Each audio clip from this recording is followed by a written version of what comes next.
투자에서 중요한 이 수익률의 원천이라는 게 있지 않습니까? 수익의 원천은 기술의 성장에 따른 혁신의 성장에 따른 기업의 생산성의 향상 네. 이런 것들이 핵심이라고 생각하거든요. 예전에 아마 농경사회에서 산업혁명이 딱 넘어가던 그 시절에 GDP, 전 세계 GDP 계산해 놓은 차트를 보시면 이러다가 갑자기 산업혁명 터졌을 때 이렇게 올라가거든요.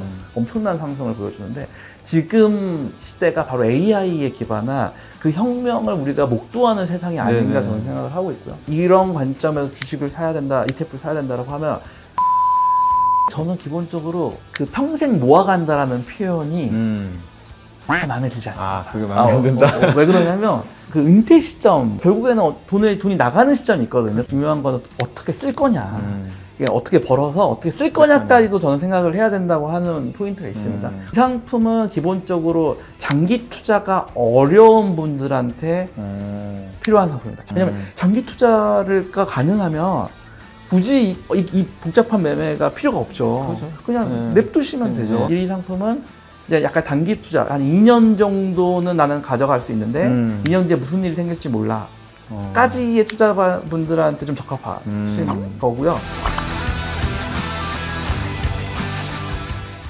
키움 이제 미국 테크백 월간 목표 했지 액티브 ETF 상품과 그리고 요즘에 이제 어쨌든 이제 커버드 콜과 버퍼형 ETF 이런 것들이 좀 많이 지금 나오고 있는데 근데 네네. 이런 거랑 좀 약간 차이가 있나요? 맞습니다. 이 상품과? 그렇죠. 커버드 콜 ETF는 말 그대로 그냥 현금 흐름을 중시하시는 분들. 네. 요즘 초고배당 예전에는 상상할 수 없었던 연 12%, 15% 막 이런 현금 흐름을 주는 상품이죠. 네, 맞아요. 그래서 커버드 콜 ETF는 뭔가 현금 흐름에 포커스한 상품이다라고 이제 보시면 될 것 같고요.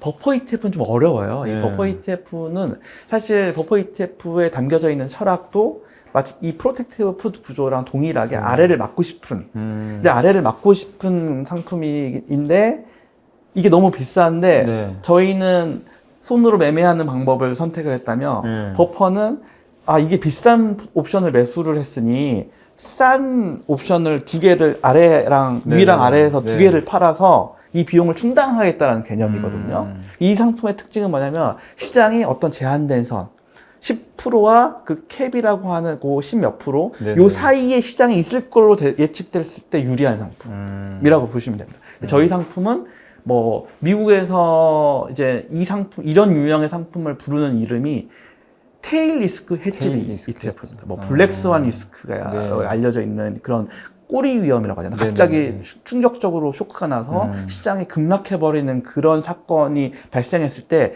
이 상품은 특정 선에서 주식을 다 팔아버리잖아요. 쇼크가 나가지고 물론 일정 부분 터지겠지만 요 아래에서부터는 이제 시장은 빠지고 있겠지만 얘는 이렇게 막히는 그래서 이런 극단적인 손실의 위험 내가 대응하기 쉽지 않을 때 오 하는 사이에 빠지고 이제 끝나잖아요. 근데 그때 이걸 끊어주는 그런 특성을 가지고 있다. 그리고 그렇지 않은 이제 일반적인 위험 구간에서는 시장 상승분을 100% 쫓아가지 못하고요. 한 70%, 50%에서 왔다 갔다 해서 채우는 거니까 50%와 100% 사이 어느 순간에 수익률을 상승할 때는 주잖아요. 저희 뭐 시뮬레이션을 보면 한 70% 정도 쫓아가는 월 단위로 그런 개념이라고 보시면 됩니다. 그러니까 이제 버퍼 ETF는 어쨌든 이제 약간 그 프로텍티브랑 좀 비슷하게 하방을 좀 막아주려고 하는 시도였 그런 측면에서 좀 좋다 이렇게 좀 말씀해 주셨고 그 옵션은 이제 직접 사지 않고 이제 방어 전략, 이제 프로텍티브 펫을 복제한다 이렇게 좀 알려져 있는데 이게 좀 의미를 조금 이제 설명해 주시면 좋을 것 같아요. 그러니까 가장 깔끔한 방어 전략은 옵션 매수가 맞거든요. 스탠다라이즈한 데 있는 옵션을 사서 방어하는 게 맞는데 옵션을 사서 하면 하방은 막히고 위가 열리는 거죠. 이거는 모든 투자자가 원하는 손실은 제한되고 상방은 열려있는 구조는 너무 당연히 모든 사람이 원하는 건. 그럼 모든 사람이 원하는 거는 비싸죠.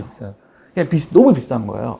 그러니까 저희가 복제를 너무 정품이 비싸니까 복제를 하는 개념. 그러니까 짜장면이 요즘 너무 비싼 여의도 짜장면은 비싸지 않습니까? 비싸요. 그래서 짜장면 대신에 짜파게티를 좀으로 만족하겠다. 약간 그런 컨셉이라고 이제 살짝 생각하시면 돼요. 짜장면 맛있는데 좀 묘한 다름이 있잖아요. 맛있지만 다름. 그래서 약간 이제 성과가 실제 옵션을 쓴 것보다는 조금 불규칙하고 일정하고 약간 후행성이 있습니다. 왜냐하면 얘는 뭘 예측해서 하는 게 아니라 시장의 그 변화에 그냥 대응하는 구조이기 때문에 후행성이 있습니다.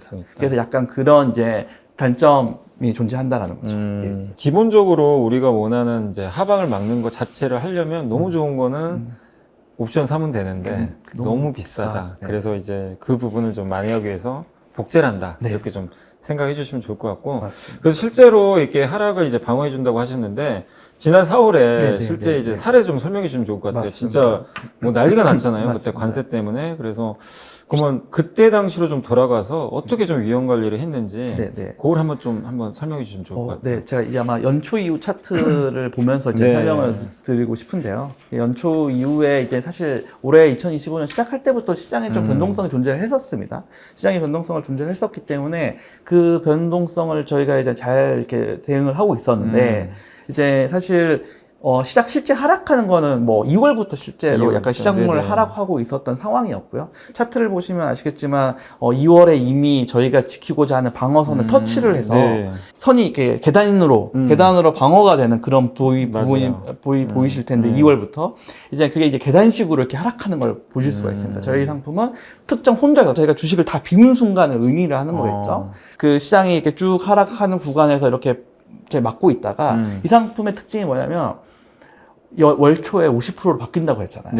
그러니까 3월 31일, 4월 1일 그 30일 때 이제 주식 비중이 거의 없다가 다시 리셋 50%로 다시 옮겨 딱 했을 때 4월 4일에 관세 리스크가 터진 거잖아요. 그러면 그때 이제 그만큼 저희가 보유한 만큼 터진 겁니다. 그 다음 날에 이런 손절선 밑으로 깨졌네. 전략 매도. 그럼 다시 이렇게 되어져 있는 상황인 거죠. 그 이후에 자동으로 시장에 또 반등해서 올라오니까 그걸 감지를 해서 다시 주식을 채워나가는 그런 구조입니다. 그래서 빠질 때는 이렇게 계단식으로 빠지고 오를 때는 이렇게 올라가는 구조죠. 이렇게 U자형의 반쪽 U자형의 모습을 취하는 거죠. 그래서 이 상품의 특징은 사실 투자자분들 보시면 V자 반등이 많이 일어나잖아요. V자 반등. 보통 이제 V자로 빠졌다가 이제 V자로 올라가는 구조인데 이 상품은 이 V자인 상황에서 이렇게 꺾인 U자의 형태를 취하는 그런 특성을 보이는 상품이다라고 이제 보시면 되고요. 그래서 이런 류의 상품은 당연히 이제 장기로 오랫동안 이 방식으로 쭉 투자를 하면은 좀 편하실 거잖아요. 하락장에서 그렇죠. 변동성이 낮아지는 그런 특성이 있기 때문에 굉장히 장기 투자를 하시더라도 편한 어떤 특성을 가집니다. 이 변동성을 측정을 해봐 10%대거든요. 지금 이제 S&P 20%대니까 그 미국 채권 15년 만기 채권의 변동성이 그 정도거든요. 그 정도 변동성인데 수익률은 주식의 수익률, 우상향의 패턴을 가지는 그런 성과를 가지고요. 근데 이런 차트를 보시면 약간 드시는 생각이 4월 4일날 폭락하는 그 구간에 딱 보시면 이 상품은 폭락하면은 이제 자기 익스포저만큼만 떨어질 거니까 이제 보통 이렇게 손절선에 꺾이고 그 순간을 보면 얘 기초지수 원지수 뭐 나스닥 100이라고 이제 표현하시는데 그 지수는 요에 밑에 있겠죠. 네, 밑에 있겠죠. 근데 이게 사실은 이런 상황이 되면 우리 한국인의 민족성상 고민을 해야 되는 상황인 거죠. 얘는 지금 사실상 주식이 5%밖에 안 되거든요. 대부분 95% 달러인 거예요. 사실 이 상황. 현금이나 마찬가지예요. 내가 현금을 가지고 있는데 시장이 이렇게 돼 있어. 뭘 해야 되는가? 3배? 3배 사야 되는 거예요? 하고, 요거를 살 것이냐. 그러면은 이 상품의 단점 중에 하나가 V자 반등일 때 요게 U자니까 답답하시잖아요. 여기 이런 부분에 이런 상황에서 조금 단기적으로 대응을 할 수 있는 수익률을 올리는 방법은 많지 않습니까? 레버리지를 써도 되고, 고베타를 찾아도 되고, 그런 많은데 세상에 제일 어려운 게 막는 거거든요. 도대체 내가 언제 꺾어야 되는지를 결정하는 게 세상에서 제일 어려운데 얘는 일단 자동으로 그 선택을 한 번을 얘가 해주는 거예요. 그러면 그 다음부터는 우리 또 한국인의 민족성이 저가 매수에 또 물타기의 민족 아니겠습니까? 그때는 이제 장기를 발휘해서 이제 새로운 기회를 탐색할 수 있는 그런 특징. 그러니까 옵션 구조라는 게 장기로 롤오버해서 투자를 해도 의미가 있지만 단기적인 관점에서의 트레이딩적인 묘미도 가지고 있는 게 이런 상품 전략의 특징이 아닌가 싶습니다. 나스닥 하시는 분들 중에 그러니까 하고 싶어 하는 분들도 있는데 변동성이 무서워서 안 하는 분도 있거든요. 왜냐면 이게 변동성이 크긴 크잖아요, 사실. 이 상품 그런 면에서 되게 좀 괜찮은 것 같긴 해요. 사실 옵션 전략이 탄생한 이유는 인간의 어떤 심리거든요. 공포, 그걸 피하고 싶다. 그 심리적인 거. 나는 현금 흐름을 만들고 싶다. 그 현금이 미래의 수익보다 지금의 현금이 좋아. 이 욕망, 이게 커버드 콜이거든요. 네. 그런 심리적인 거가 있기 때문에 이런 옵션 전략을 추구하는 상품은 그런 측면에서 심리적으로 되게 사람들한테 혹하는 포인트가 있습니다. 맞습니다. 네. 그래프가 확 밑으로 이렇게 꺾이면 그때 3배를 사야 돼. 느낌이 좀 그렇습니다. 네. 자, 그리고 이제 ETF는 리밸런싱을 하잖아요. 보통. 근데 이 상품의 리밸런스 주기는 또 어떻게 되고 어떤 기준으로 리밸런싱을 하는지 좀 그것도 설명해 주시면 좋겠습니다. 이 상품은 아마 현존하는 ETF 상품 중에 가장 비중 변화가 많은 가장 비중 변화. 매일 모니터링을 측정을 하고 매일 매매를 해야 하는 상황이죠. 그러니까 매매 비용을 줄여야 되니까 5% 단위로 이제 거래를 하기 때문에 5% 그 버퍼에 해당하지 않으면 변화가 매매를 하진 않습니다. 다만 모니터링은 계속 하는 거죠. 공식적인 리밸런싱 주기는 매일이다. 매일 한다. 매일 이제 어제 이제 미국 시장이 어떻게 됐느냐에 따라서 대응하는 거는 이제 바뀐다라는 거고요. 어떤 지표를 통해서를 하냐고 여쭤보셨는데 그 옵션 가격 모형의 이 핵심은 이거거든요. 아마 트레이딩 많이 해보신 분들은 아실 거예요. 자기가 손절선을 정해놔도 도대체 어느 시점에 내가 손절을 해야 되느냐 이걸 결정이 되게 어렵거든요. 순식간에 움직여버리니까. 얘는 이제 확률, 옵션 가격이라는 건 확률이거든요. 이 옵션이라는 거는 이 가격 행사가가 현재 주가가 여기에 있는데 이 행사가 밑으로 떨어질 것이냐 안 떨어질까냐를 확률적으로 계산하는 겁니다. 그래야 이제 옵션 가격이 나오는 거거든요. 잔존 만기 한 달짜리인데 한 달 동안 얼마의 기간이 남아 있고 변동성은 얼마인데 지금 주가가 이 정도 벌어져 있으니까 확률적으로 지금 추세가 이러니 이 선을 몇 % 확률로 내려갈 거냐 아니면 지킬 것이냐 요거를 계산을 해서 옵션 모형을 통해서 그 확률을 가지고 이제 비중을 결정하게 되는 겁니다. 그래서 손절 매매인데 조금 정교한 손절 매매다. 너무 운영하시기 힘들지 않으세요 이거? 그러니까요. 생각보다 괜찮습니다. 그래요? 네, 생각보다 괜찮습니다. 얼굴 표정은 아니시죠? 아닙니다. 생각보다 괜찮습니다. 알겠습니다. 그 열심히 하신다는 건 또 당연히 이제 고객분들한테 또 좋은 거니까.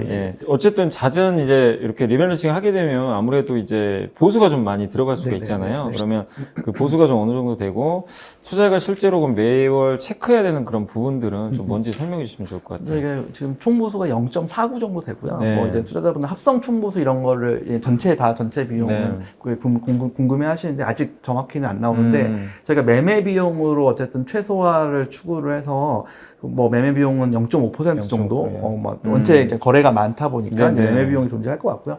이제 그런 비용들은 존재할 수 있을 거다라고 말씀을 드릴 것 같고요. 다만 이제 이 상품을 하실 때 제일 중요한 거는 뭐냐면 매월 첫째 날. 이 방어선이 어디에 구축되어져 있느냐. 아까 같은 계단의 상황이 되었을 때 장기 투자하시는 분들은 상관은 없는데 그 투자자분들이 고민하셔야 되는 게 뭐냐면 매월 첫째 날부터는 이 비중이 바뀌거든요. 이게 왜냐면 새로운 옵션이 시작돼요. 그러니까 이 투자는 한 달짜리 옵션을 계속 반복적으로 투자하는 거기 때문에 매월 첫째 날에 새로운 옵션이 들어오기 때문에 저번 달 거는 끝났고 새로운 게 시작되기 때문에 시장은 이렇게 흘러내려가고 있는데 다음 날에 갑자기 주식 비중이 5%로 확 올라갈 수가 있는 거죠. 그러면 투자자분들은 이때 고민을 하시는 거죠. 고민을 할 필요가 있죠. 쭉 내려가고 있는데 지금 일종의 콜옵션이잖아요. 내가 콜옵션을 사야 되냐 말아야 되냐.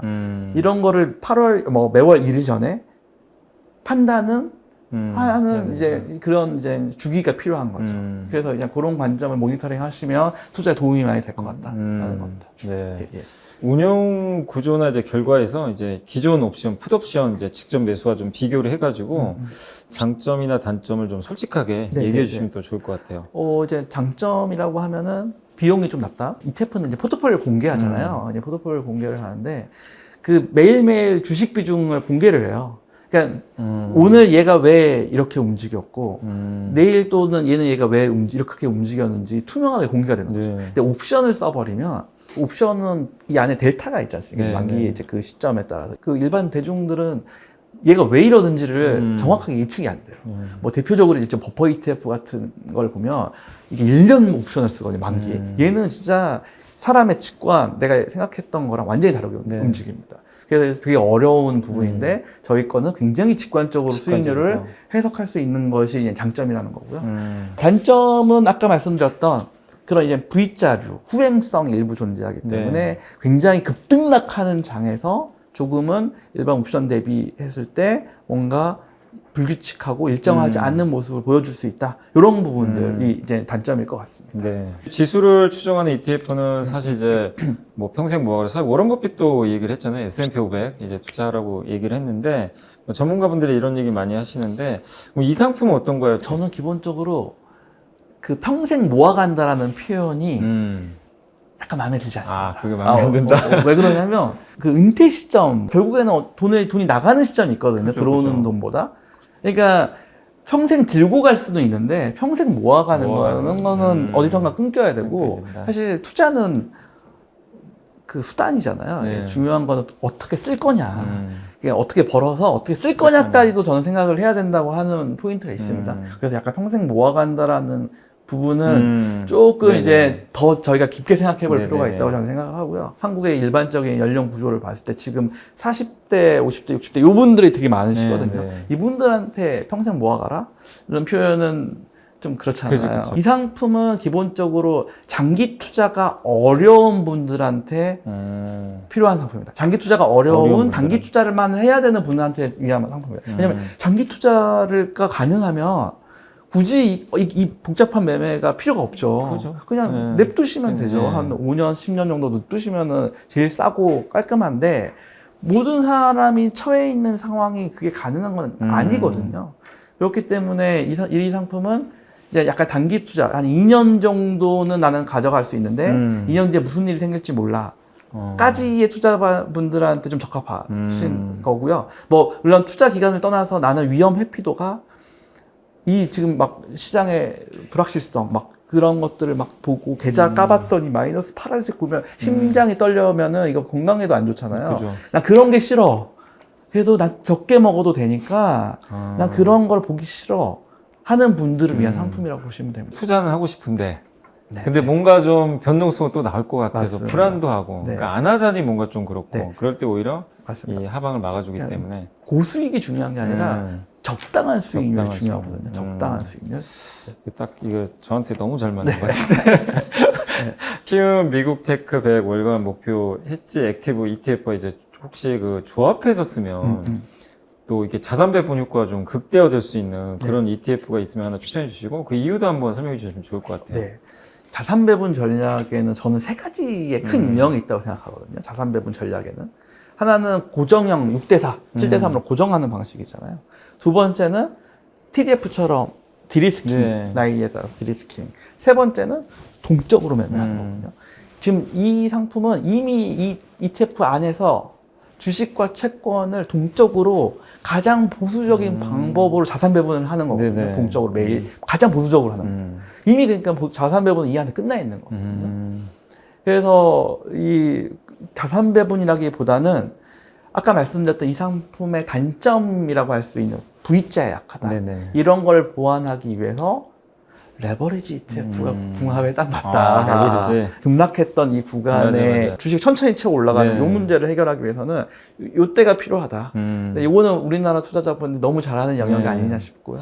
그런 레버리지 ETF랑 궁합이 잘 맞다. 한국 분들한테 딱 어울리겠네요.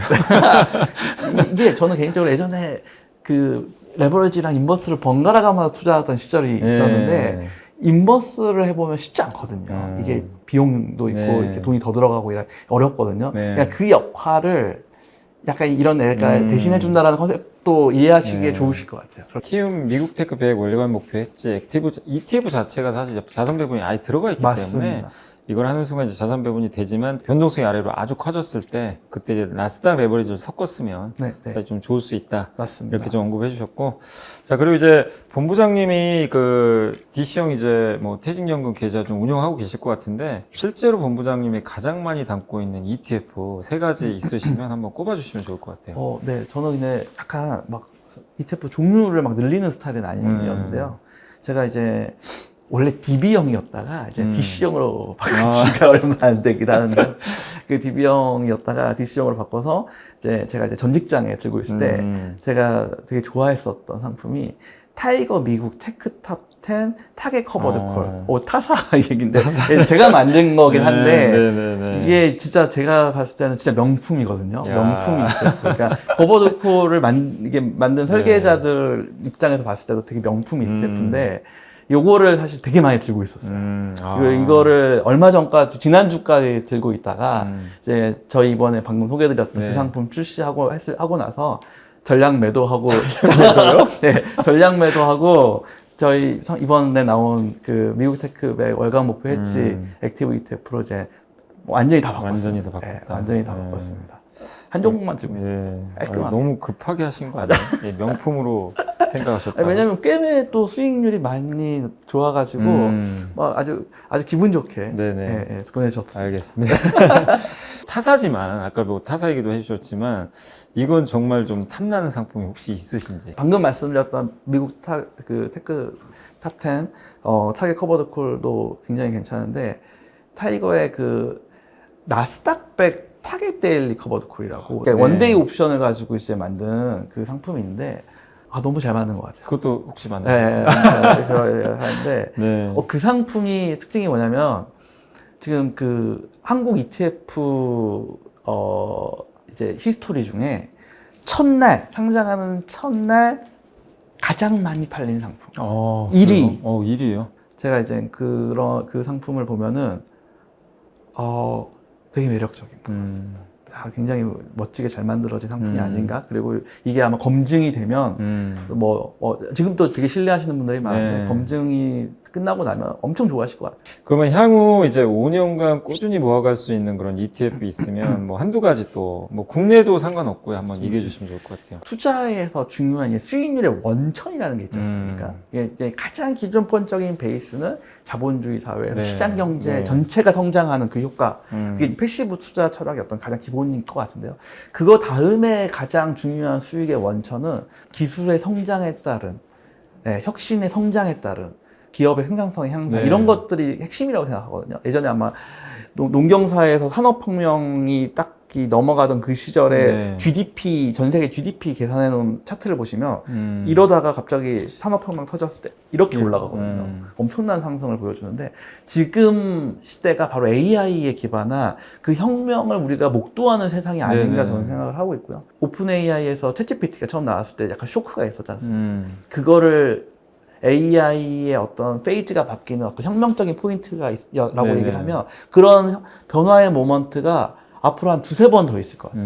그냥 계속 그 분야에서는 엄청나게 성장할 거라는 거에 대한 부분은 약간 강한 확신을 가지고 있습니다. 이런 관점에서 주식을 사야 된다, ETF를 사야 된다라고 하면 나스닥백이 기존에는 테크주의 빅테크들이 주도를 해왔다면 이제 빅테크들의 이런 AI 서비스를 기반으로 기술을 기반으로 뭐 바이오나 뭐 아니면 다른 뭐 조선에서도 AI를 쓴다고 하더라고요. 뭐 아니면 다른 온갖 그 산업 분야에서 AI를 적용하면서 그 생산성의 혁신이 엄청나게 나타날 것이다 라는 거는 명확할 것 같아요. 그래서 이런 것들 가장 잘 포섭할 수 있는 ETF는 나스닥백 이 여러 가지 측면에서 되게 적절한 상품일 것 같고요. 5년 저는 이제 모아가는 것보다는 다른 방식을 좋아하지만 만약에 모아가야 된다고 하면 나스닥백이 가장 좋은 상품이 아닌가 싶습니다. 그러니까 결국 AI 혁명 시대에는 뭐 다들 온다고 생각하는데 거기에 결국 이제 나스닥백이 다 들어가 있기 때문에 맞습니다. 요걸 선택하는 게 좀 좋을 수 있다. 언급해 주셨고 자 그리고 이제 ETF 투자 시작하신 분들이 흔히 좀 저지르는 좀 실수 같은 게 혹시 있다면 투자 전략도 여러 문파가 있거든요. 그러니까 장기 투자를 요즘 사람들이 되게 많이 얘기를 하시잖아요. 사실 한국의 장기 투자 문화 5년 정도밖에 안 됐어요. 그 전에는 다른 전략들이 이제 워킹을 했었고 미국에서도 뭐 투자자분들 생각하시기에 미국 사람들은 다 지수로 장기 투자하는 거 아니냐? 그러면 그 수많은 밈 주식은 누가 거래하고 있으며 맞아요. 그 옵션 시장 그 진짜 데일리 그 옵션 시장 있거든요. 거기 거래량이 엄청납니다. 다 리테일들 들어와서 개인 투자자분들 오셔서 거래하는 건데 그 미국에서도 지수를 장기 투자를 꼬박꼬박 하시는 분들을 규율을 가진 인베스터라고 해서 약간 특별하게 봅니다. 대단하신 분이라고 해요. 그렇지 않으시는 분들도 이만큼 있는 거거든요. 한국도 마찬가지라고 저는 생각해요. 그러니까 이런 장기 투자 너무 좋고 연금 계좌에서 그렇게 어프로치하는 거 맞거든요. 401k가 미국에서도 강제로 이렇게 그러니까 디폴트 옵션도 미국에서 나온 제도잖아요.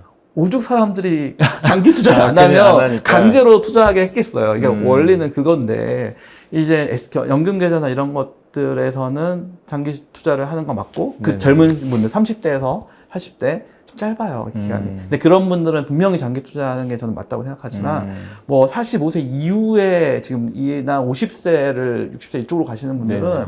장기 투자가 자기 몸에 안 맞을 가능성이 매우 높을 수가 있다라는 거고요.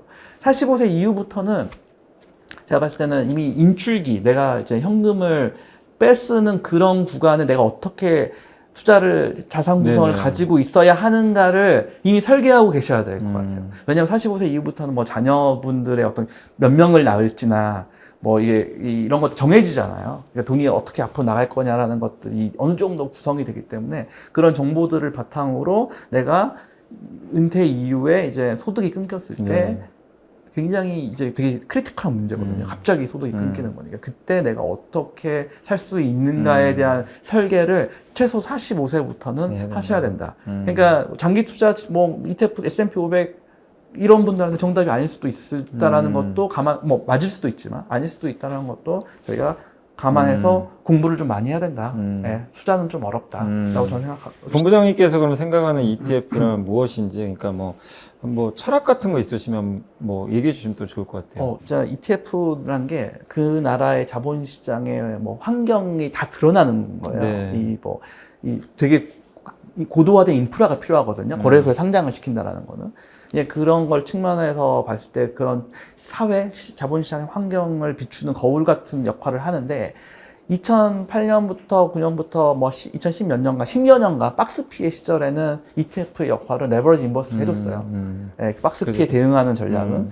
그리고 근데 그 2020년에 이제 미국 투자 붐이 일어났을 때 손쉬운 미국 투자 비이클, 저렴한 비이클로서의 ETF가 그 역할을 했다. 여전히 할 거다라는 거고, 이제는 중요한 포인트가 뭐냐면 요즘 뭐 기사나 뉴스 보시면 나오는 게 뭐 기금형 퇴직연금, 퇴직연금 제도를 막 바꾸려고 하고 있잖아요. 이제 뭐 그 이유가 있겠죠. 퇴직연금에 문제가 있기 때문에 수익률이 낮고 뭐 이런 문제들이 존재하기 때문인데 ETF의 향후 역할은 이 노후 문제, 국가적 사명이라고 생각해요. 이게 국민 재테크의 반열에 ETF가 올라왔잖아요. 지금 은퇴하시는 분들이 너무 많으시고 이제 고령화된 인구 구조에서 일하는 사람보다 연금 받아서 사는 사람들이 많아지는 구간에서 ETF가 뭘 할 수가 있느냐, 그런 역할을 이제 만들고 찾는 게 지금 ETF의 다음 스테이지의 역할이라고 저는 생각을 합니다. 막중한 또 사명을 말씀해 주셨고, 그리고 이제 마지막으로 저희 이제 ETF 아는형 이제 구독자분들께 좀 마무리 인사 한번 해주시면 또 감사하겠습니다.